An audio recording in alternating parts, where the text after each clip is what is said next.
চাঁপাইগাছায় একটি 250 শয্যার হাসপাতাল নির্মাণ করতে চাই। আমরা এই অঞ্চলে জলাবদ্ধতা তৈরি হয়, আমরা পানি নিষ্কাশনের জন্য খাল খনন করে মানুষকে নতুন করে স্বপ্ন দেখাতে চাই।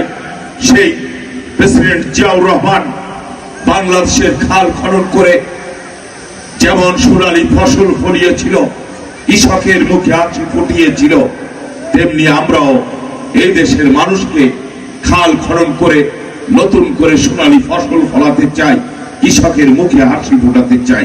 25শে ডিসেম্বর বাংলার মাটিতে পা রেখে জিয়া আন্তর্জাতিক বিমানবন্দর 5 করে আমার নেতা যখন বাংলাদেশের প্রবেশ করে সর্বপ্রথম ঘোষণা দিলেন, বাংলাদেশে যদি আগামী 12ই ফেব্রুয়ারি যদি বিএনপি রাষ্ট্রীয় ক্ষমতায় যায়, বিএনপি যদি সরকার গঠন করতে পারে, বাংলাদেশের প্রতিটি ঘরে ঘরে এই একটি করে ফ্যামিলি কার্ড উপহার দেওয়া হবে।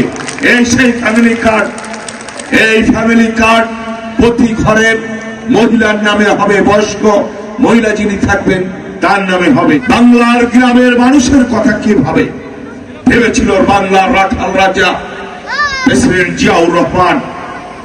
নতুন বাংলাদেশে আর একজন নতুন রাখাল রাজা, যে গ্রামের মানুষের মুখে হাসি ফুটাতে চায়, কৃষকের মুখে হাসি ফুটাতে চায়, নাম তার তারেক জিয়া।